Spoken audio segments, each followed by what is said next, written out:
हिंद दोस्तों, मैं अनिल कुमार फिर से अपने YouTube channel Anil arts classes Sitamarhi में आप लोगों का स्वागत करता हूं। दोस्तों, आज का जो मेरा टॉपिक है वो आपको महत्वपूर्ण करंट अफेयर्स से है, ठीक है ना।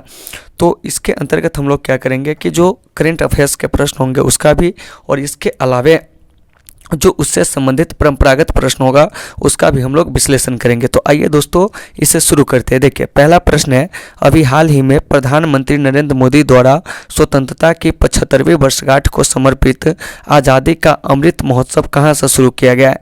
तो इसका जो करेक्ट आंसर हो जाएगा अहमदाबाद। तो देखिए, ये जो अहमदाबाद है ये आपको गुजरात राज्य में, और एक चीज़ याद रखिएगा कि गुजरात का जो सबसे बड़ा शहर है वो आपको अहमदाबाद है।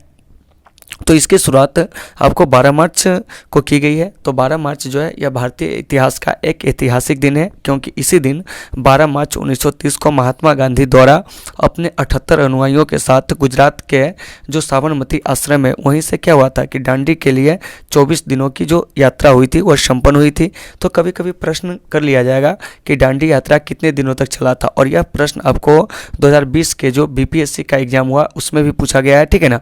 तो देखिए, दांडी यात्रा जो था कुल मिलाकर आपको 24 दिनों तक चली थी, और इसका उद्देश्य था नामक कानून को तोड़ना, ठीक है ना। और इसी के बाद गांधी जी ने क्या किए थे, असहयोग और क्या कहते हैं सविनय अवज्ञा आंदोलन को शुरू किए थे। तो देखिए, यहाँ पर चर्चा में आया गुजरात।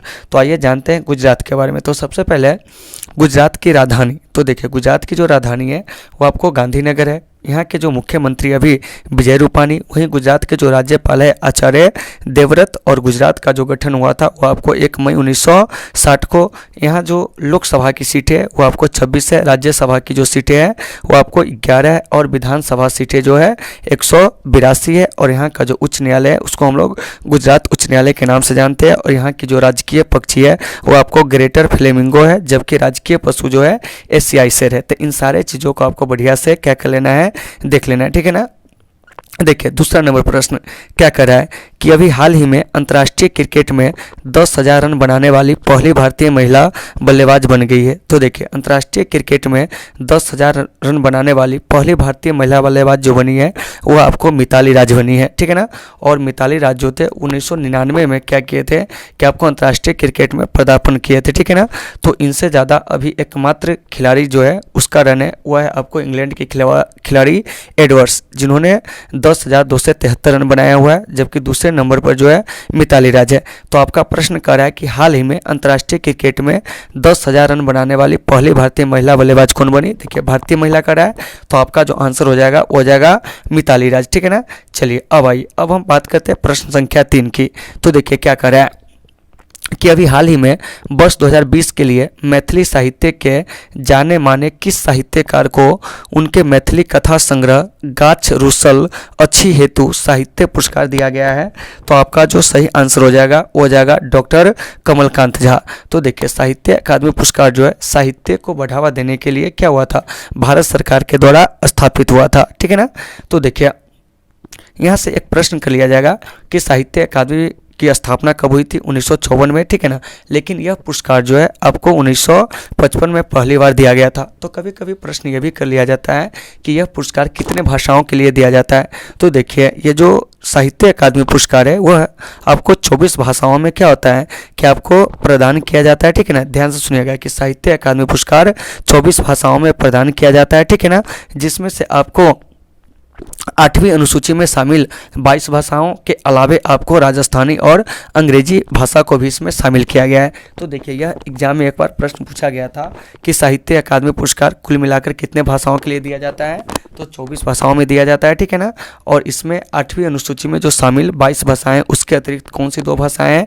तो राजस्थानी और आपको अंग्रेजी है। चलिए चौथा नंबर प्रश्न की ओर चलते हैं। देखिए क्या कर रहा है कि वर्ष 2020 के लिए बिहार के किस हिंदी कवित्री को उनके हिंदी कविता संग्रह टोकरी में दिगंत थेरी गाथा के लिए साहित्य अकादमी पुरस्कार दिया गया? क्वेश्चन को एक बार और सुनिए। क्या कर रहा है कि वर्ष 2020 के लिए बिहार के किस हिंदी कवित्री को उनके हिंदी कविता संग्रह कर रहा है, ठीक है ना, टोकरी में दिगंत खेरी गाथा के लिए साहित्य अकादमी पुरस्कार दिया गया है? तो आपका सही आंसर हो जाएगा अनामिका। ये जो अनामिका नामक कवित्री है, यह आपको बिहार के मुजफ्फरपुर के रहने वाली है, ठीक है ना।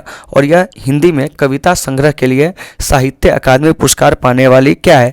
देश की पहली महिला साहित्यकार है। तो इन सारे चीज़ों को आपको बढ़िया से देख लेना है। तो इस बार क्या हुआ कि कुल मिलाकर बिहार के जो 4 साहित्यकार हैं उनको क्या हुआ है कि साहित्य अकादमी पुरस्कार दिया गया, जिनमें आपको कमलकांत झा, अनामिका और इनके अलावे आपको गया के उर्दू कवि जो है, उपन्यासकार जो है हुसैन उल हक को क्या हुआ है कि उनके उपन्यास अमावस में ख्वाब हेतु साहित्य अकादमी पुरस्कार दिया गया है। वहीं आपको मैथिली में बाल साहित्य के लिए सियाराम झा सरस को उनकी रचना सोनहुल्ला इजोत वाला खिड़की के लिए साहित्य अकादमी पुरस्कार दिया गया है।